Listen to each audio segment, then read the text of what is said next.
I've got a problem up here for you to try. I didn't choose a homework problem on this one just because there aren't that many problems in the homework, so I wanted to make sure you had plenty to practice on. So I just made up this problem. We're measuring the population of deer in a forest, supposing that it grows at an exponential rate. Some of the circumstances, by the way, to suppose that that would actually happen would be that there are sufficient resources for that. There's another model we'll be taking a look at in a moment called the logistic growth curve that takes into account the fact that as a population gets bigger and bigger, they start to compete more for the resources. Okay, but here we're supposing that we have an exponential growth model, and P is going to be the population of deer, T is going to be the time, and we are going to use 2010 as time zero. That's going to be our starting time.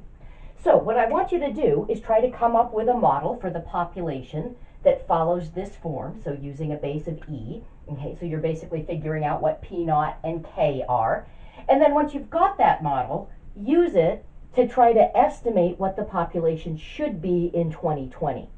Now, obviously it is 2020, so very often when you're modeling things using a mathematical formula like this, what you can do is use the model to see what it predicts.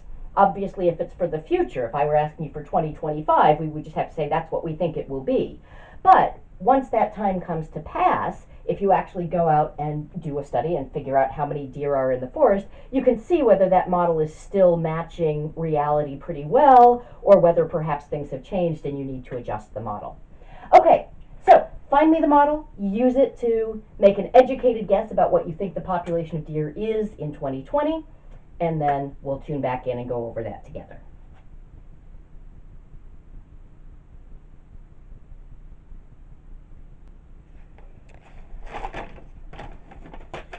So as I mentioned in the last video, we basically just need to find values for P naught and for K. Okay. Now, notice I'm going to just add a column here for what our T would be. I said we were starting in 2010, so that's going to be time 0. 2015 would be 5 years later, so T is 5. 2020 would be 10 years later, so T is 10. Okay. So I can see that P naught is just going to be 3,000. That's my population at time 0. Now, knowing that that's what this stands for, I can just read it right off of the chart. That's my population at the starting time. If I wanted to confirm that, I could plug in 0 for T and 3,000 for P.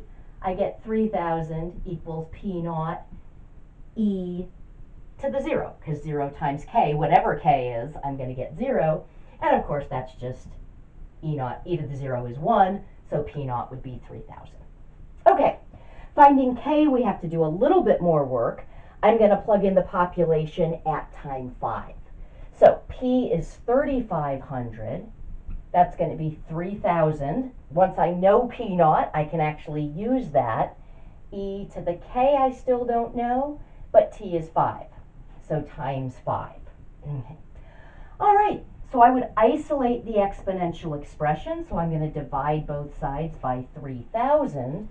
Now, a lot cancels there. That's going to reduce down to 7/6 is equal to E to the 5K. And then once I have that, I can take the natural log of both sides. The natural log of 7/6 is equal to 5K. So K would equal the natural log of 7/6 over 5. Now, I've found K. I haven't answered the question yet because the question was to come up with the model. So that's to write this formula with my values plugged in for P naught and for K. So P naught, we said, was 3,000. And then it's E to the K was the natural log of 7/6 over 5 times T. So that would be our model. Now, that matches the form we were asked to find. Again, if I wanted to, seeing an E in the base and a log as part of the exponent, I could rewrite this. Now, if I was asked to give it in this form, that should be my final answer. I just wanted to show you how we can change the base, because a few of the problems do work with changing the base, although they actually have us going in the other direction. So I could say this is 3,000 times e to the natural log of 7/6 times t over 5. That's my exponent. Natural log of 7/6. I'm multiplying by t and dividing by 5. That's what I'm doing here as well.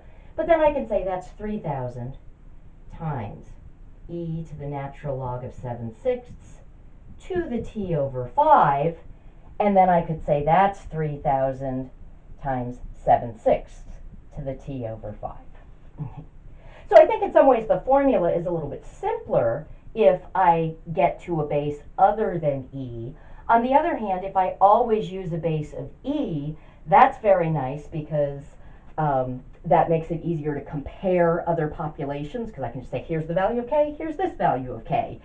They all have the same base of e, and for certain things that I might do in working with the equation, a base of e is particularly nice. Okay, so again, this would be our answer because we were asked to have it in this form. I just wanted to show you that it's equivalent to this. And then we were asked to use this to estimate the population when the time is 10. So that's actually just plugging in 10 for t. I think I'm going to go ahead and use this version just because this is going to be simpler to plug into my calculator. So I can say the population at time 10 would be 3,000 times 7/6 to the 10 over 5. But that's 3,000 times 7/6 squared. That's kind of nice. Okay. All right, so let's see. 7 divided by 6. Okay, now I hit equals after that so that I've done that division. If I hadn't done that division, I would have put it in parentheses. Okay. Now I'm going to square that and then multiply by 300,000 times.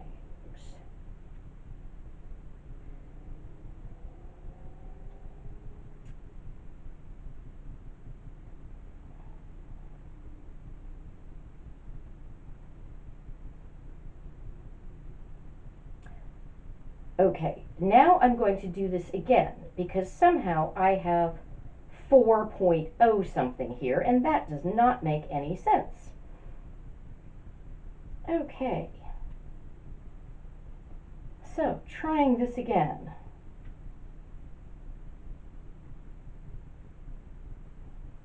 Ah, okay, I just couldn't read. That was a comma that I thought was a decimal. Okay, it's I'm getting approximately 4.083 I'm sorry, 4,083.3. I'm going to just round to the nearest deer, so that would be approximately 4,083.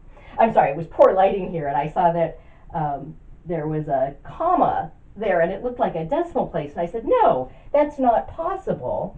I knew this was growing, so I knew this had to be bigger than the 3,500. Okay.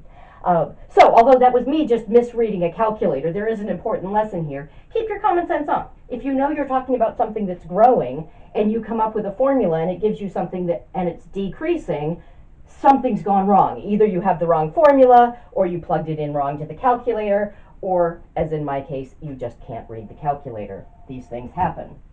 Okay, so that answers that question. Now, I did want to address, we talked about going from this base to a base of 7/6. Some of the homework is going to give you an exponential problem where there's a base other than e, and they're going to ask you to convert it to e. So let's suppose I had population, different problem here. Population was 3.5 times 1.06 to the 3t. Okay. Something like this would represent exponential growth because I can see it's an exponential function and the base is bigger than 1. In some of the homework, you'll be asked to rewrite this with a base of e. Well, all I need to do there is say if that's my base, that's the same as e to the natural log of 1.06. So I can say my population is 3.5 e to the natural log of 1.06